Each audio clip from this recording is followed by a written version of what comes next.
Hello friends, അപ്പോൾ ഇന്നൊരു table make over അല്ല, ഒന്ന് ക്ലീൻ ചെയ്യലാണ്. ഈ ടേബിളിൽ എൻ്റെ കയ്യിലുള്ള എല്ലാ ഐറ്റംസും ഉണ്ടാവും. അപ്പോൾ അത് ഓരോന്നോരോന്നായിട്ട് വൃത്തിയാക്കാണ് ഇന്ന്.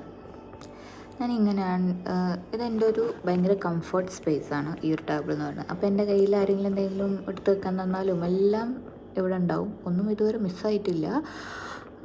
അപ്പോൾ ഇന്നിത് ക്ലീൻ ചെയ്യാമെന്ന് വിചാരിച്ചു. അസൈൻമെൻറ്റൊക്കെ കൊണ്ടുകൊടുത്തതിൻ്റെയും എഴുതിയതിൻ്റെയും അങ്ങനെ പല പല പല എല്ലാ സാധനങ്ങളും അതിൻ്റെ അകത്തുണ്ട്. ടോർച്ച് വരെ ഉണ്ട്. ഇത് കണ്ടോ, ഇത് ചെറിയ നോട്ടിൻ്റെ മിനിയേച്ചർ നോട്ട്സാണത്. അത് കാണാൻ നല്ല ഭംഗിയുണ്ടായിരുന്നു, ഭയങ്കര ക്യൂട്ടായിട്ട്. അപ്പോൾ അതൊക്കെ എടുത്ത് വെച്ചു. പിന്നെ ആ ബോക്സിൽ ഷാർപ്പ് ചെയ്തതിൻ്റെ വേസ്റ്റ് ഉണ്ടായിരുന്നു, മൂടില്ലാത്ത കുറേ പേനകളുണ്ടായിരുന്നു, മഷി കഴിഞ്ഞ പേനകളുണ്ടായിരുന്നു. അതൊക്കെ എടുത്ത് വെച്ചു. അതൊക്കെ ഒഴിവാക്കി അതൊക്കെ എടുത്ത് വെച്ചു. പിന്നെ ഇത് ഞാൻ ഇനി വരുന്ന എക്സാമിനുള്ളതിൻ്റെ പ്രീവിയസ് ഇയർ ക്വസ്റ്റ്യൻ പേപ്പേഴ്സൊക്കെ പ്രിൻറ്റ് ചെയ്തിട്ടുണ്ടായിരുന്നു. അപ്പോൾ അതൊക്കെ ഒന്ന് സെറ്റ് ചെയ്ത് വെച്ചു.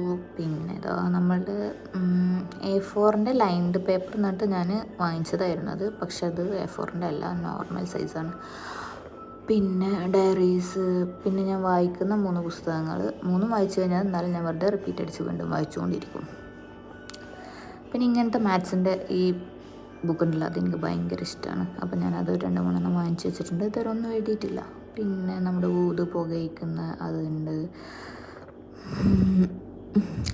ഞാൻ ഇവിടെ ഓർഗനൈസ് ചെയ്യാൻ വേണ്ടിയിട്ട് ഇതുപോലെ ഓരോ ബോക്സസ് എനിക്ക് കിട്ടുന്നതൊക്കെ ഇട്ടാണ് ഞാൻ ചെയ്യാറ്. അല്ലാണ്ട് ഞാൻ വെറുതെ ഓർഗനൈസറായിട്ട് വാങ്ങിച്ചതൊന്നുമില്ല. അപ്പോൾ ഫസ്റ്റ് ആ റെഡ് കളർ കണ്ടിട്ടുള്ളത് ഫിഫ വേൾഡ് കപ്പ് ഖത്തറിൽ നടന്നിരുന്ന സമയത്ത് അവർ ടിഷ്യൂ പേപ്പർ കൊടുത്തിരുന്നു. അതിൻ്റെയാണ് അളിയൻ കൊണ്ട് തന്നതായിരുന്നു അത് കേട്ടോ. പിന്നെ ഇതുപോലൊരു ബോക്സ് വെച്ചിട്ട് അതിൽ അതൊക്കെ ഇറക്കി വെച്ചിട്ട് അങ്ങനെയാണ് ഞാൻ ചെയ്യുക. പിന്നെ എൻ്റെ ഐ ഡ്രോപ്സ് ഉണ്ട്, മോൾഡ് ബസ്ഫി അടക്കുന്ന കാർഡുണ്ട്, സ്റ്റിക്കി നോട്ട്സ് ഉണ്ട്, മൈലാഞ്ചിട്ടതിൻ്റെ ബാക്കിയുണ്ട്, അങ്ങനെ കുറേ ഐറ്റംസ്. പിന്നെ ഇത് ടു ഡു ലിസ്റ്റ്. ഞാനങ്ങനെ ഇതുപോലെ ഒരു പേപ്പറിനെ 4ആയിട്ട് മടക്കിയിട്ട് ഓരോ ഡേറ്റ് വെച്ചിട്ട്. അപ്പോൾ ഈ 4 എക്സാമാണ് നമുക്ക് വരാനുള്ളത്. അപ്പോൾ അത് ഒക്കെ സെറ്റാക്കി.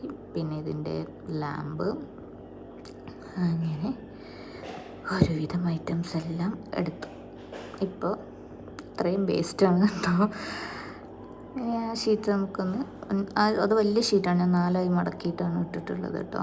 അപ്പോൾ അതിൻ്റെ അപ്പുറത്തെ ഭാഗം വെച്ച് കഴിഞ്ഞാൽ നീറ്റായിട്ടിരിക്കും. അങ്ങനെ എല്ലാം സെറ്റാക്കി. ഇപ്പോൾ ഇതാണ് അതിൻ്റെ കോലം.